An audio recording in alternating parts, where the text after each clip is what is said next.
So can everyone hear me okay? All right.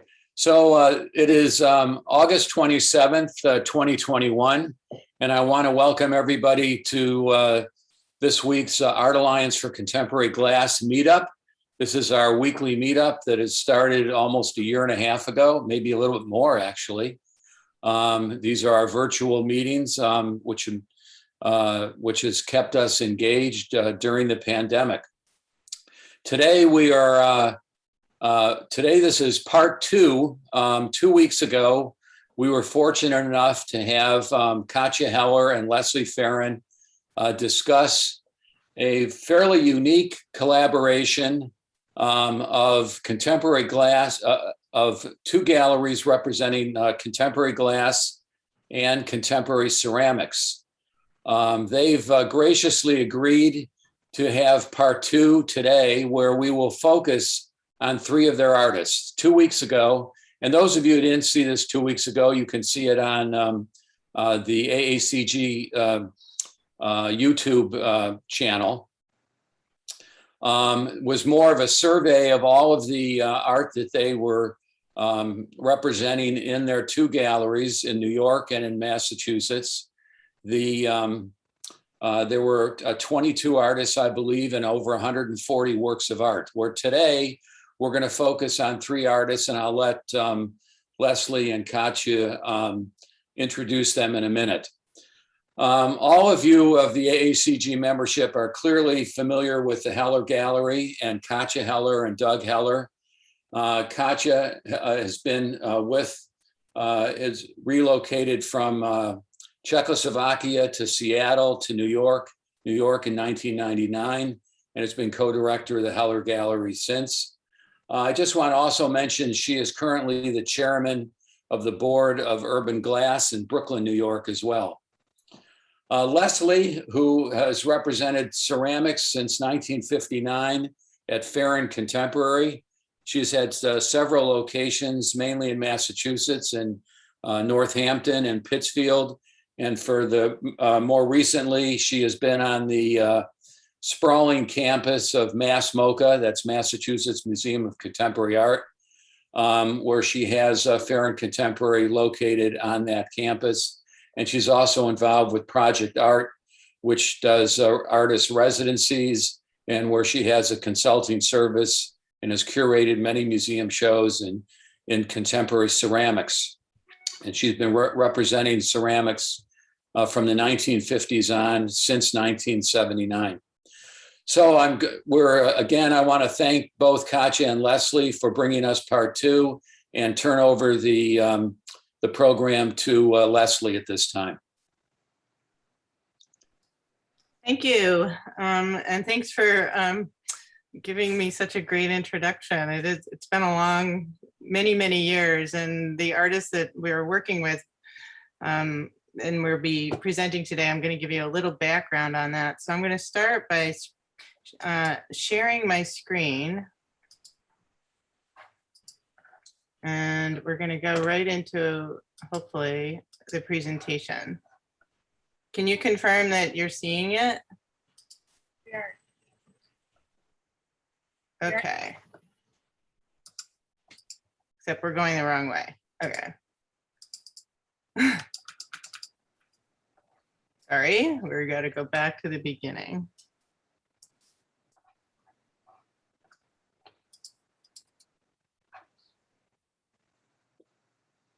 View present. So the first artist that we're going to talk with today is Peter Christian Johnson, who was born in 1976 and currently lives and works in Kent, Ohio. Peter is the Associate Professor of Art at Kent State University after serving more than a decade as the head of ceramics department at Eastern Oregon University. He earned his MFA from Pennsylvania State University and the BS in Environmental Science at Wheaton College. I first got to know Peter through a personal friendship with another artist, and quickly was drawn into his work, which combined a lot of structures with sort of degraded surfaces. And the first exhibition that I saw his work and included it in was in the Ceramic Top 40, which was one of those sort of wild attempts to put together an exhibition without thinking ahead. And we put the application out in 2012, at which point we got over 400 applications for it. And at that time, I thought we were going to present this in our space in Pittsfield. But by the time we got to the show, it took place at the Belger Art Center and then at Harvard University at the ceramics program in Boston. And Peter's work was stunning and, you know, was one of the sort of highlights of the show. The second exhibition followed that one, which was to explore the different artists who were working out of that Ceramic Top 40, which had just a few more than 40 artists. It was about 50 artists in studios altogether by the time it was done. And that show went into the sort of trend at the time that we pulled out of that exhibition, which was glazed and diffused. And a number of the artists who were in Melting Point were also in that exhibition, Glazed and Diffused, which took place on the Mass MoCA campus in that particular location. And then Peter and I wanted to sort of explore some of the ideas that he was presenting in 2015, and we put together an exhibition that is called Poise, and we're going to look at a couple of images here from that show. This one is Wasteland, and these were quite large. And you'll see in our space, Peter was brilliant and brought his own structures for them and brought them to the show. And there's a wonderful essay by Glenn Adamson about this exhibition. And you'll see on the wall, there are drawings of the work that began. Sorry, I'm not doing very well with this part. Drawings. So what I'd like to do now is show you how he does what he does, because we have a video to share with you.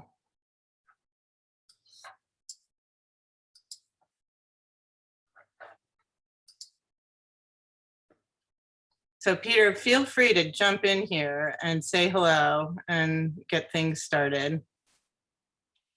Hey everyone, can you hear me, Leslie? I can, and you're coming to us live from Ohio. I am, and I wish I worked this fast, but this is a quick time lapse of my process, which usually starts with a sort of a digital drawing here. You can see me printing off some blueprints and laying out the base structure for this sculpture that I'm going to build here. And what I make is largely made out of these of porcelain, which is, you know, a really vitreous white clay. And I'll let this play for a second here, and I'll back up. But this is probably has 6,000 or 7,000 little pieces in it to build this structure.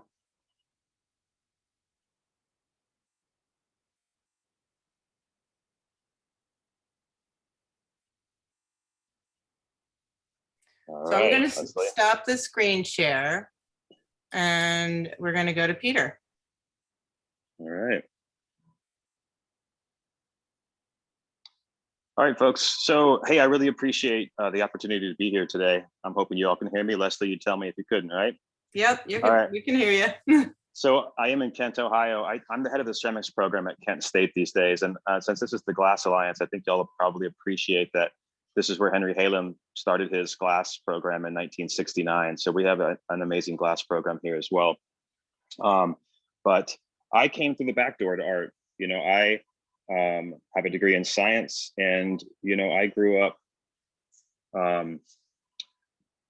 in construction from the age of 13, working for my father's construction company and my brothers. And so it took me a while to really realize that, you know, my approach to making really comes through that lens as a builder, right? And as I got my art education, really began to change and realized how much of that sort of construction background plays into the way that I make things. And I thought I would show you a bit of my studio here. So I'm going to back up, and you can see I got some drawings going on. I got these newer wall pieces that are about ready to go out, and some things that are over here on the wall. And there's that piece that first from the video that Leslie showed. It sits on its side, but I wasn't going to do that for today. But I want to talk about a little bit of background. I printed some images off that I have sitting in my studio here, and you can see some of the things that's hard on this video of what I look at. And this image right here of Felix Candela is a really important image for me. I look at a lot of architecture, as you might imagine, when I'm making the work. And Felix Candela sort of started shell architecture, and where he's stretching this sort of concrete slab over the top of the work. So you can see that in most of the things that I'm making, what I'm doing is I'm building a sort of architecture with porcelain and then collapsing that under the strain of the firing. And one of the reasons I'm interested in that is I think about these bridges and these barns right here in Oregon that I would look at a lot when I was living out there. And I think that sort of slumped, broken spine of that barn really has this sort of poetry to it, this sort of humanness to it that I'm drawn to. So that sort of structure being deconstructed, I'm always looking for that sense of poetry. Here's one of those pieces from Leslie's show. This is a Cathedral Form that was drawn. I took the historical blueprints of this cathedral. When you look at the back, you can kind of see that laid out. Those are straight from the historical blueprints that this form was extrapolated with and then drawn on the computer and then built with a whole bunch of little pieces.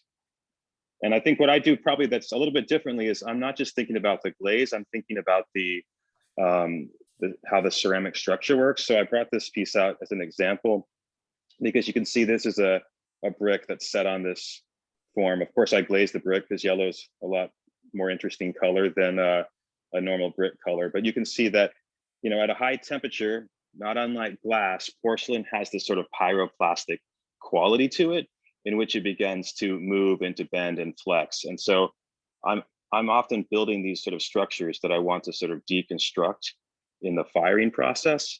And I'm looking for that sort of, poetic collapse that is sort of beautiful. Of course, a lot come out and they're just boring, but when you hit it the right point, I think there's a real sort of poetry in that. And the other thing that I look at a lot, is these sort of scaffolding you can probably see here a lot during the 2016 election. We saw this image, which is the Capitol building shrouded in scaffolding.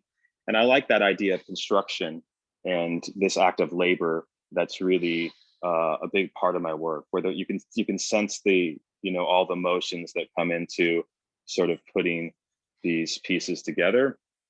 And I think that provides that sort of poetry or that sort of sorrowfulness when that thing starts to collapse. If they were really quick gestures that didn't take days and days to build, I don't think there would be the same sort of interest in, what the form is able to hold as it sort of deconstructs. And so, overall, that sense of architecture and that sort of sense of collapse are the things that I'm really trying to figure out. My work, I'll quickly show, often starts in a really quick drawing that is just, a really quick gesture drawing, and then I moved to the computer.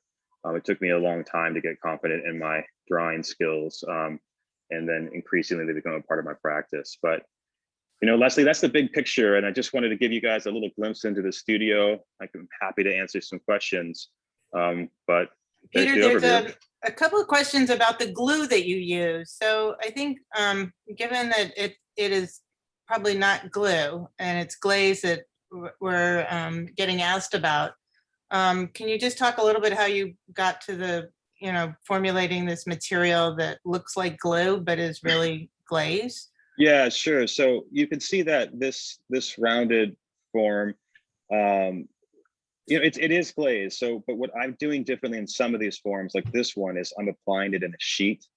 And so that sheet of glaze is laid over the top of the form, and then I'm melting that glaze, so that sheet, through this architecture, right? And I think if there's anything that might be slightly different, it's sort of that approach, you know. And then in other cases, you know, where it's something like this, where I'm still really coating the object in a really, really thick glaze that covers and sort of abstracts the sort of angular nature.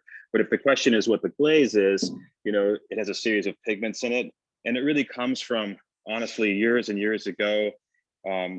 You know, certain clay, like if it's a low fire clay that kids use, if it's fired too high, it turns to lava and ruins your kiln. And having taught for almost 20 years now, I've had to deal with a lot of that. And I think some of those disasters were quite beautiful. And that sort of inspired the beginning of thinking about using glaze in a different way, which really, you know, mimics more of a low temperature glaze that turns liquid at a high temperature. Does that answer, Leslie?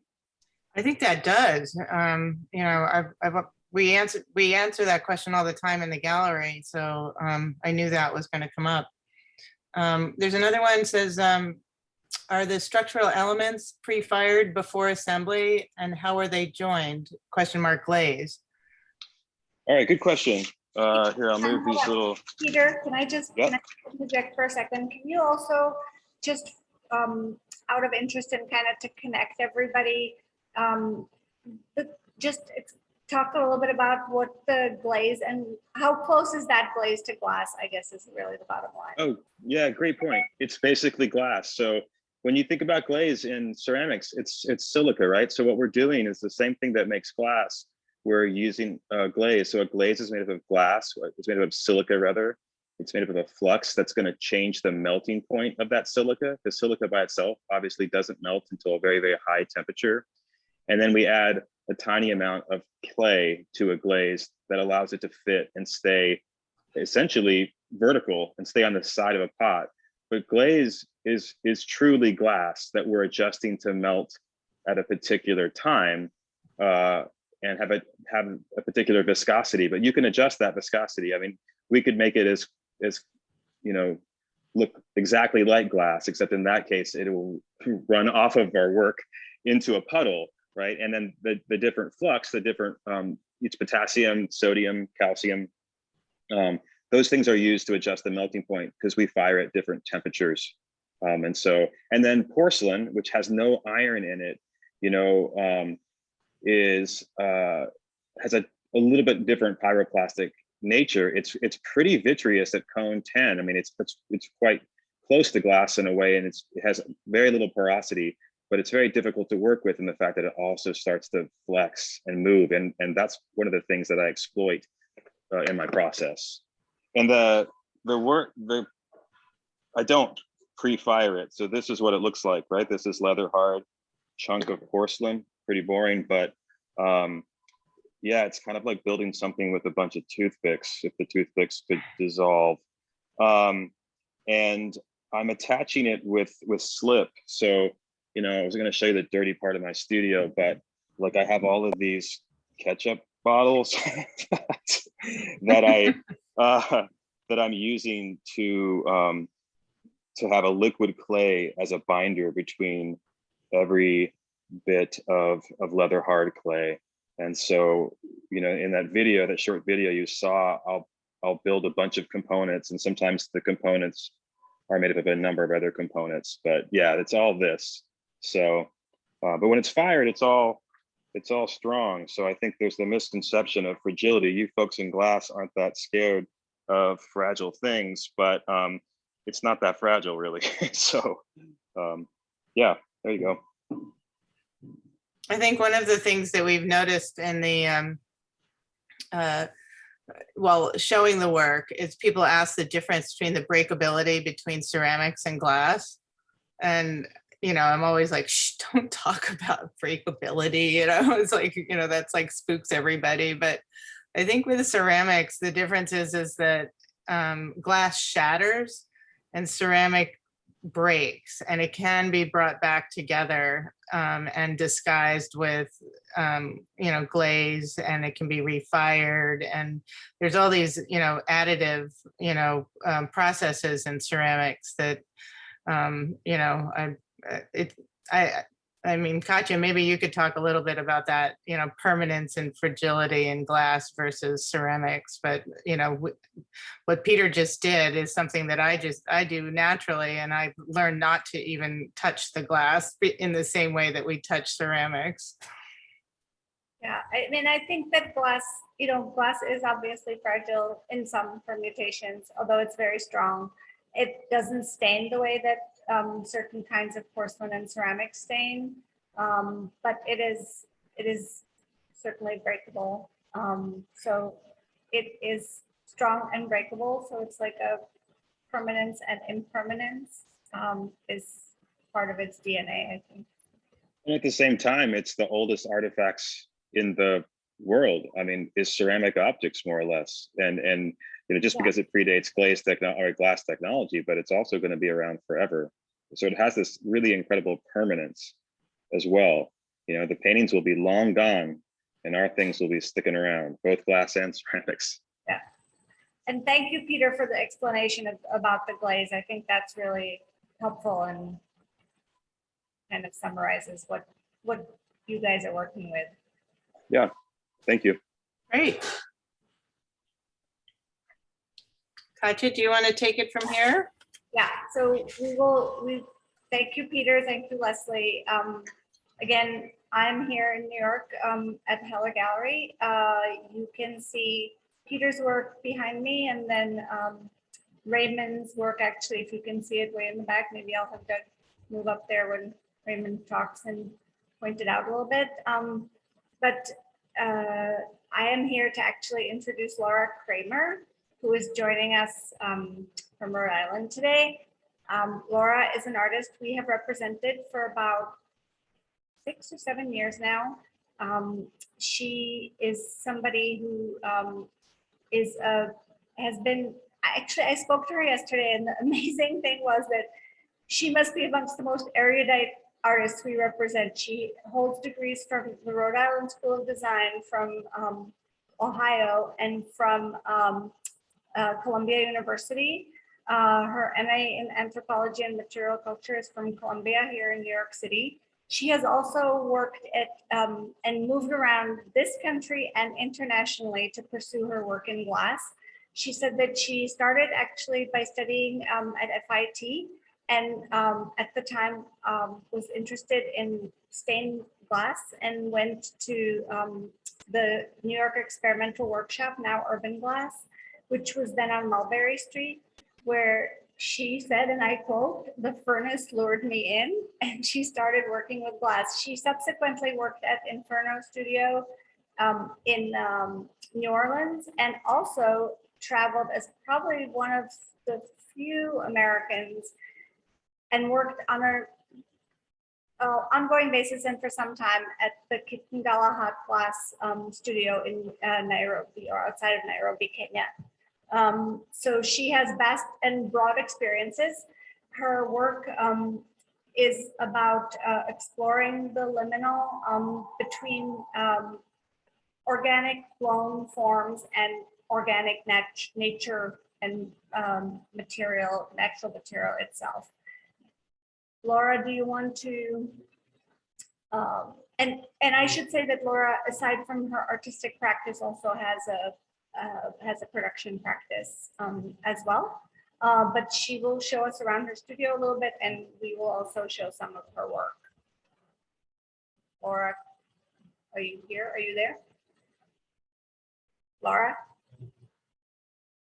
We have Laura.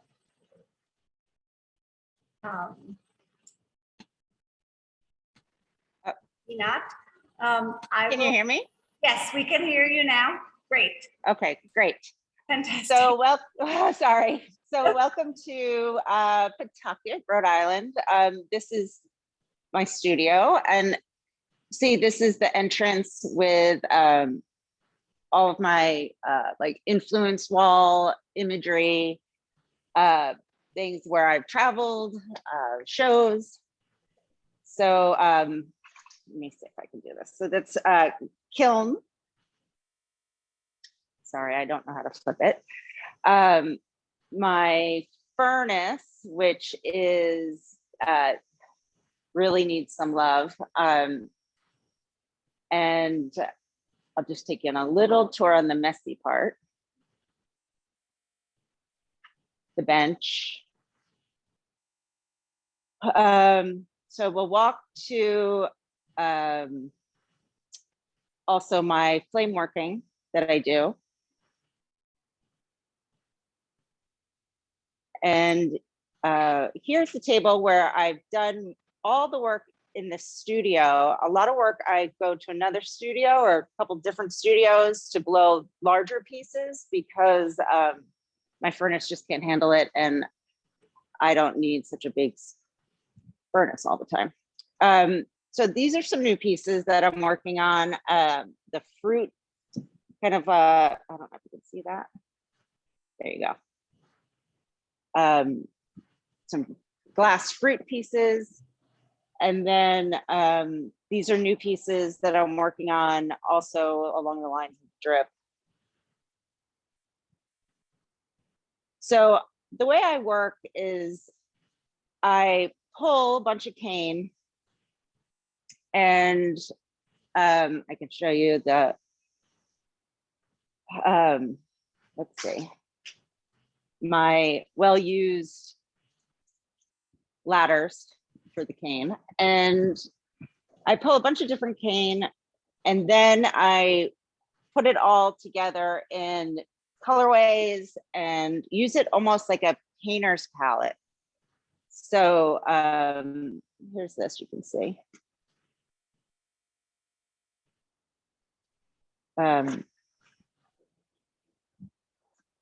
So I use it as a painter's palette, and then as I'm adhering it on, let's see, let me see, that it becomes almost like a pointillist imagery or impressionist painterly technique. And so let's see, so here's some wall pieces that trials and things like that. I'll take you around the studio. You can see the real mess. So down here is all of my stacks and stacks of cane. They're pulled into long pieces as usual with cane. They're all usually square canes, rectangle canes, and then I to teeny pieces and variety of shapes, variety of lengths, depending on what pieces I'm going to make. And there's some blanks up there for possible future.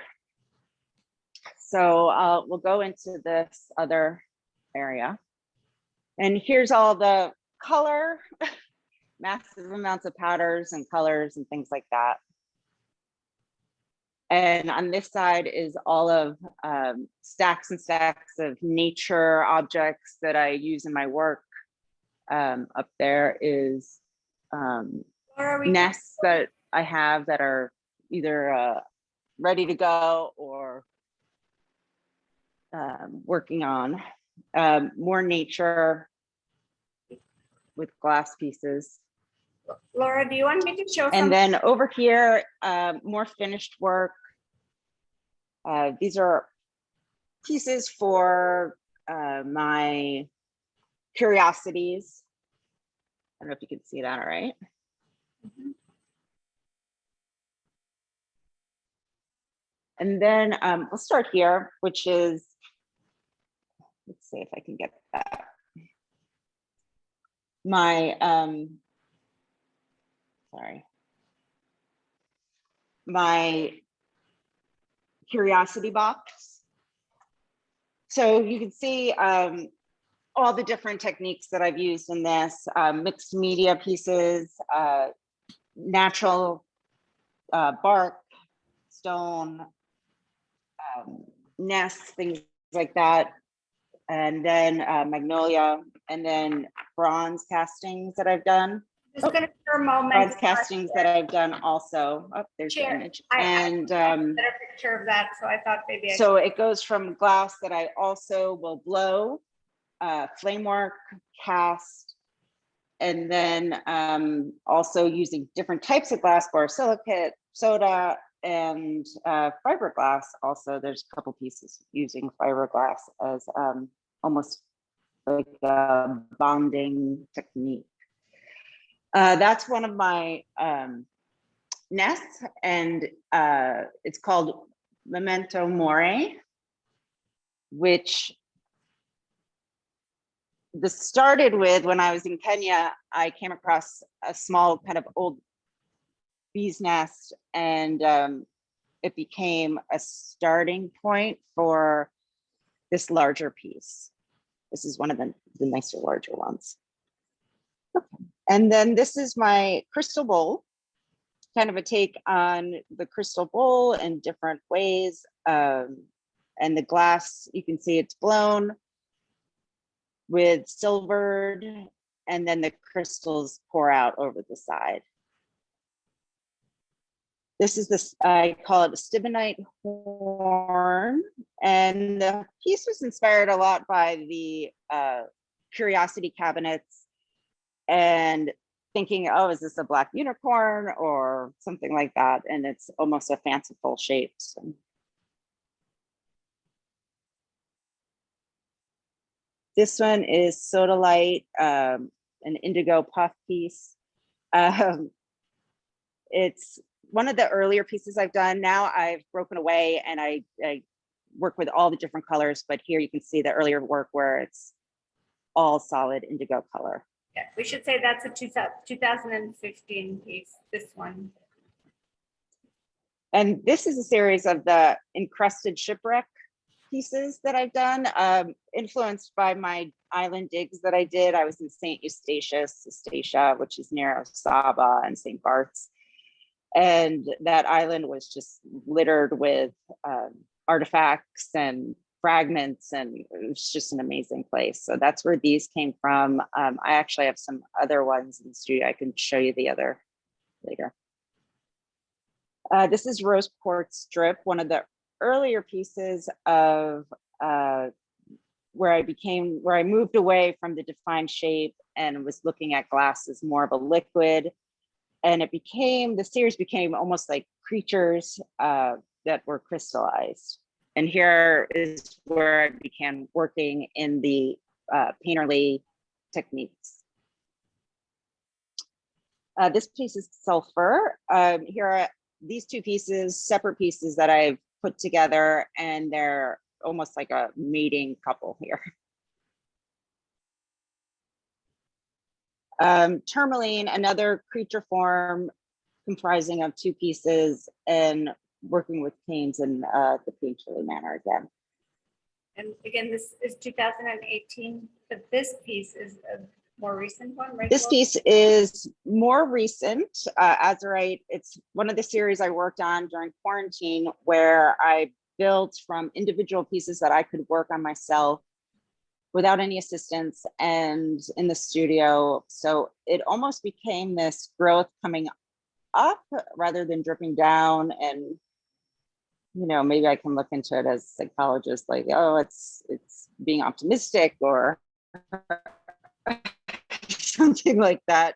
Rising. But it was a pretty lonely time in the studio. So it just was quite large. And so this piece is, no, this one's gallium, sorry. Part of the melting point show with, this one was at Heller. And you can see it's silvered glass, clear, and clear canes. Oops. Sorry, my earbud just popped out. This is the Canaanite piece at Ferrin Gallery. And it, again, part of the drip series, further exploring the different colorways, painting together.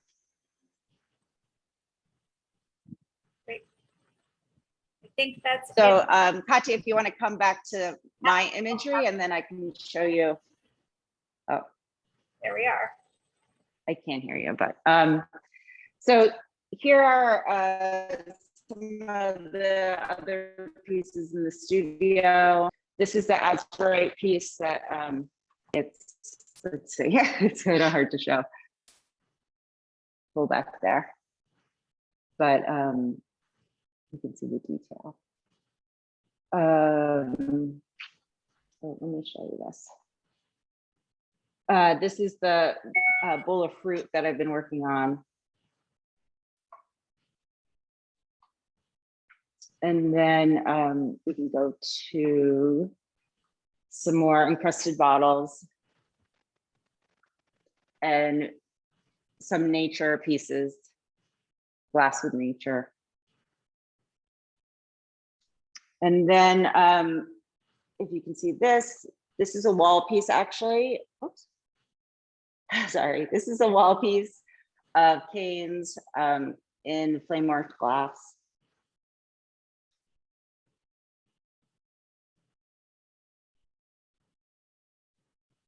And then here are the two of the encrusted bottles. And let's see if you can see that. A fiberglass bamboo piece that's been kind of laying on my corner. And I'll take you through here. Another found glass or found object on the beach with glass flame worked pieces that were silvered and a mast on there. I can get you close up.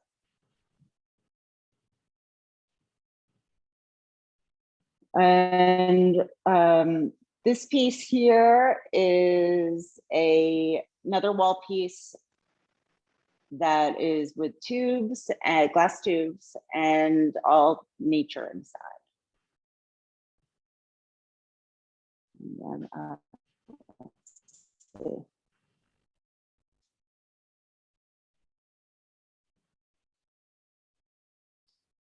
All right. Anybody have any questions? Thank you.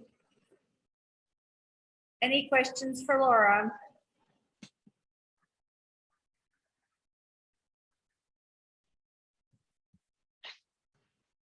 If there aren't any questions, we will move on. But Laura, before you go, can I just ask you to talk a little bit more about the objects, like the natural objects that you choose to make the basis of your work, aside from the wasp nests?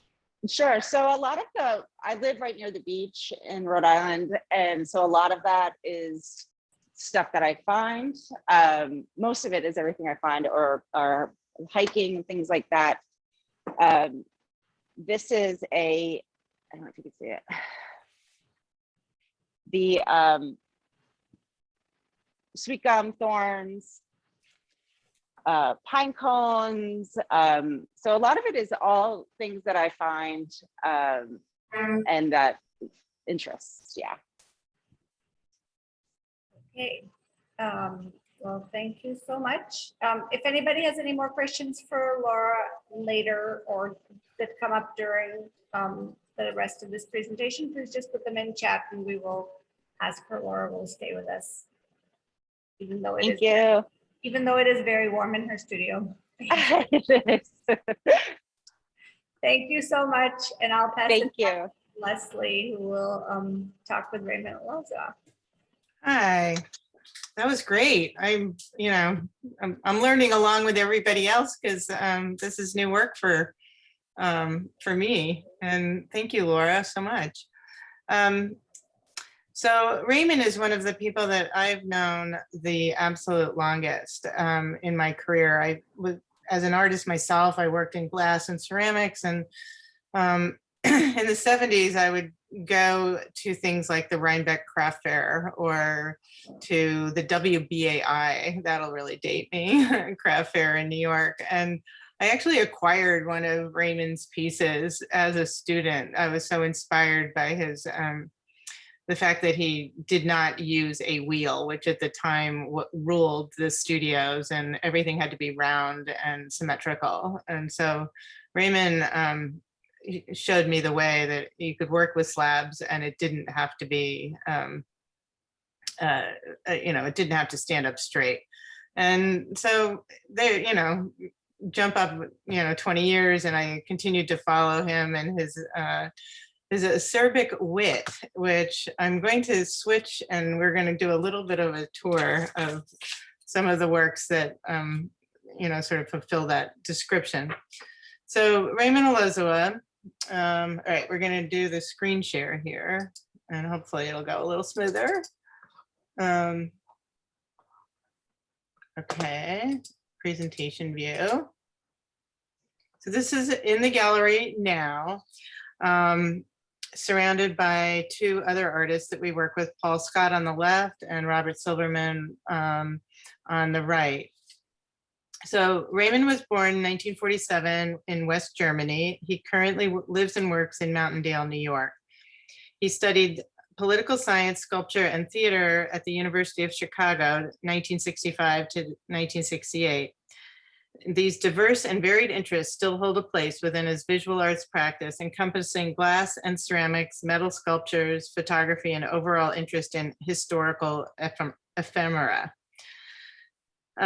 So Raymond was living in New York City and working in what is now just north of Houston and the Lower East Side. And through many visits to his studio, I kind of watched the work progress and change, and I learned a lot, as Raymond is one of the most interesting people you will ever meet.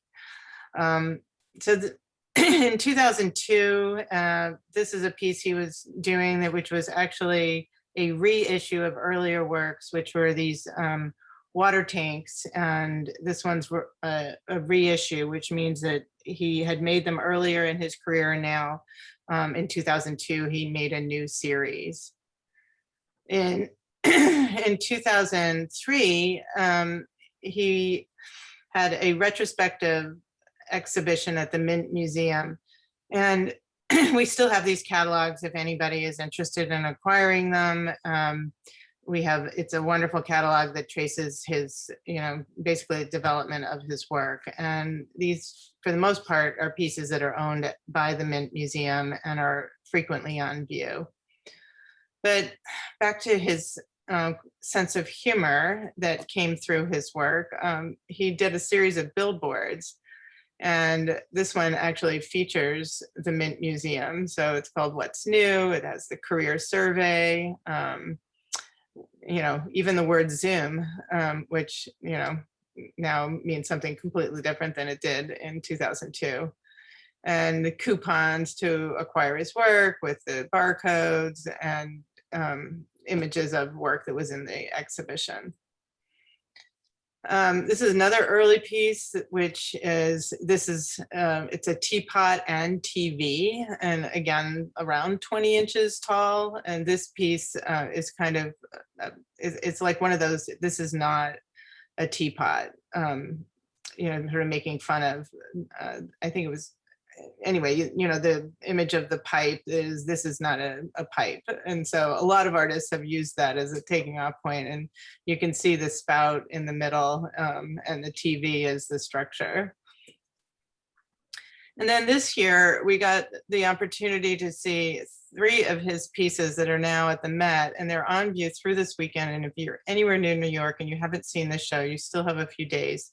But this is the Shapes from Out of Nowhere, the collection of Robert A. Ellison Jr. And it's the 3rd collection he's given to the Met, but this one involves, I think it's about 50 artists, and it's really fabulous. And Raymond has several pieces many pieces in the collection, and I think 6 of them have been given to the Met. So you can sort of get a trace of his work in the context of other artists who worked at that time in New York and beyond, because Robert Ellison is just an incredible collector and was able to collect in depth a number of artists as well as trace a movement that was really in abstraction.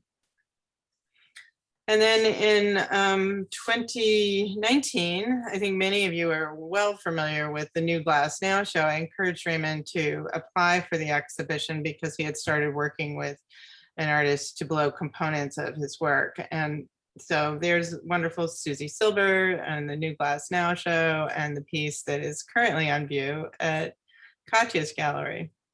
So Raymond, here is the front of your studio. I'm going to turn this over to you and you're going to give us a little tour. Okay, Leslie, thank you very much for the kind introduction. I don't recognize myself at all. But I also want to thank the Glass Alliance for inviting me to speak. I'm just going to talk simply for a few minutes before we do a tour. What I'm going to do is show you the three new pieces in the Clarity is Confusion or Confusion is Clarity series. I'm going to then show you how it is constructed. Now, I started working in clay or ceramics in 1974. I started working with steel and ceramic in 1999. And in 2014, I started adding glass as a component of the sculpture I'm doing. So basically, my work cuts across all the boundaries. I'm not a glass artist. I'm not a ceramic artist. I'm not a steel artist. I'm really an outlier in each tradition. But the synthesis of those three materials, all relating to the nature of heat and melting or whatever, were an interesting component and probably part of my past. I am the son of an illegal immigrant. My father came from Cuba via the Basque. My mother was a French war bride. I was raised in Germany. I grew up in a Jewish neighborhood filled with Holocaust survivors or people that had escaped Germany. So I have a melange of, or a bouillabaisse, if you want to say, of influences, most of which are from another world, another culture, another country. In addition, I grew up as an American. So I desperately wanted to be an American and fit in. I was successful to a degree, but the work that I'm doing really reflects that mixture of influence that came from birth and came from culture and came from the society I grew up in. Leslie had a very polite way of saying I'm a college dropout. I did not go to art school. Everything I learned on my own. And the first thing I learned was that when I make art, I'm really asking myself a question. Could I? What if? Is it possible? So even though I may start with an intellectual question, I generally am trying to capture a memory, an experience, a feeling, or an emotion. So the work is never based on the perfect cup, the perfect car, the perfect anything.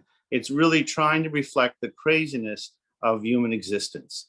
My shop, and I call it a shop rather than a studio because I grew up in a car culture. You had a shop, you didn't have a studio. My shop is really a laboratory. Can I do this? Will I be successful in doing this? And what's the cost of doing it? I've been very lucky. I was prescient in real estate, so I had an economic freedom that allowed me to do what I wanted without having to hold a job or to please a gallery. I do not make my work, for sale, for a show, for a museum. I make it for myself. And if I'm happy at the end, that's fine. The second thing I have, much to the frustration of anyone that may want to run a commercial gallery, is I change my work. I get bored easily. If I've answered the question to myself, then what's the next question? So as a result, I've gone from pottery to photorealism to abstract photography to experimental figurative work and so on down the line. So it's very hard to pigeonhole my work. And that's also an economic recipe for a disaster. Who am I or what am I? No one knows. So now I'm going to start by showing you the three current pieces, and I'm going to show you how the glass fits in. Okay, Leslie has cautioned me.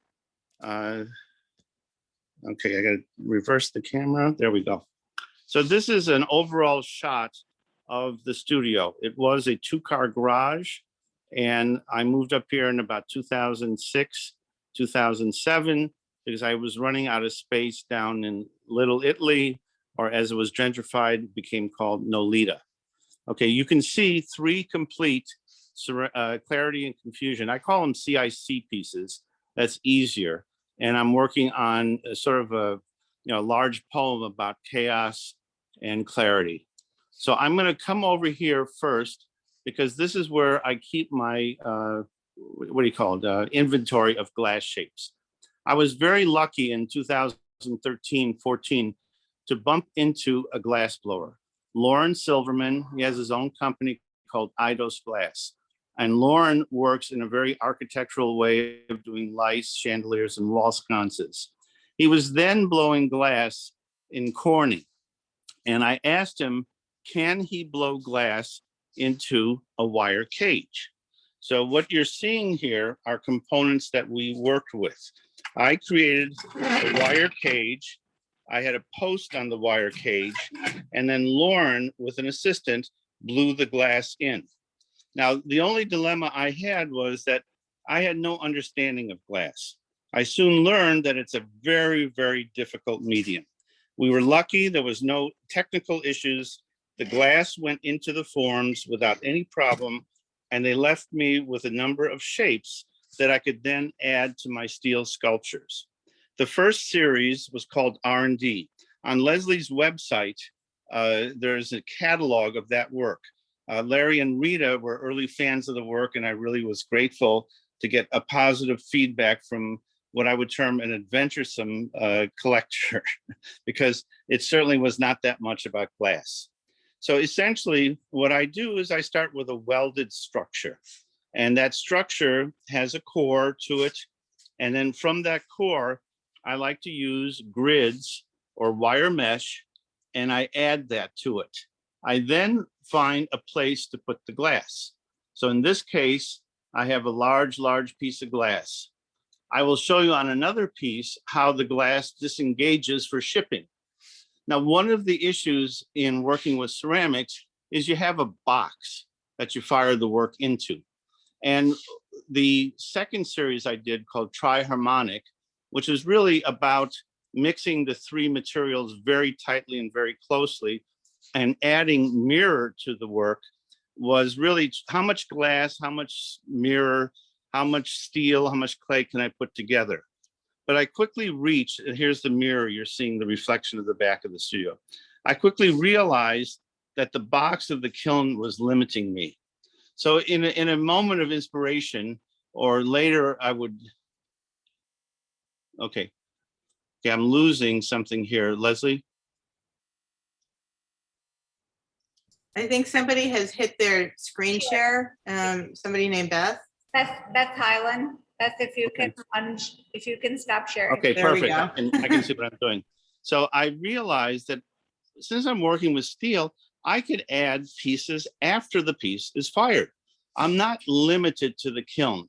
So that's where I started this series. I fired my main central piece in the kiln. This large shape here was welded after the fact. Over here, this large piece that's floating over here was added after the fact. So now I could extend and move the work and defy gravity in a greater way. This was the first piece in the series. The second piece is similar in a strange way, but you can see the welded edition that's over here. You can see down below the welded edition that's here. In these pieces, I minimize the use of glass. I have 2 pieces of glass, one over here, and then the major piece of glass. But I had these domes that were reflective and meant to be glass, but I decided to use ceramic for it. Again, the mirror is stuck into the pieces after the fact. Now, I'm gonna walk, I did these pieces, and then I realized I'm still stuck with what I know and what I'm doing. So I came up with the idea of, why am I starting with a core? Why am I building branches on? Why don't I just free form? Now, what I meant by free form was, I'm going to come over to this table. I decided to weld about 20, 30 abstract steel shapes. I didn't pay attention to where they would go, how they would go, or whatever. I just made the shapes. Then what I did was, I welded a core. And I knew I didn't have to pay attention to the diameter of the kiln or the box to the kiln. So I decided, okay, I can add these after the firing. So I'm going to move a little quicker here and then focus on this piece. This is the first piece with this new method of working. And you can see that it basically, I got to come back a little bit, it floats. The mass of confusion, you know, whether it's mirrors or grids or glass, floats in the air and transcends the limitation of the kiln. All these pieces that we see that are protruding were welded after the fact. Okay, and I was really thrilled to discover this idea. I also said to me, how come it took you so long to figure out an obvious solution here? So this is the CIC number 3.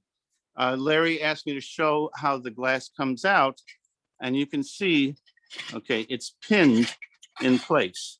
So there is a tube, and this is constructed and welded and fired. Then I'm able to place the glass in the position. So when you ship the work, it's already problematic. You're at least able to protect the glass in foam. So I'm really thrilled. I mean, I thought I was going to retire after this body of work, but that freedom of just creating shapes and basically collaging abstract shapes has really seduced me. Now I'm going to come over here into the second part of the studio. And this is the real shop part. My welder is over there in blue. I have a pipe bender over here. I have table saws, band saws, I have everything. The kiln is back there. Okay, now we're going to come to the core. This is the fired core before I add on those pieces that you saw that are bisque. And you can see the rods that are going to be used to weld on those pieces. A sample of the shape without the clay is this piece here. So by having a large batch of these pieces where I just didn't worry about what I was making, I was able to make shapes that were then added. So I could do something crazier than I would have done on my own. I mean, I was raised Catholic, and one of the things about being raised Catholic is you're going to go to a perfect place called heaven, and everyone tries to replicate heaven on earth. You want peace, you want serenity, you want a perfect environment, you want everything mint, immaculate, sterile, and ultimately deadly.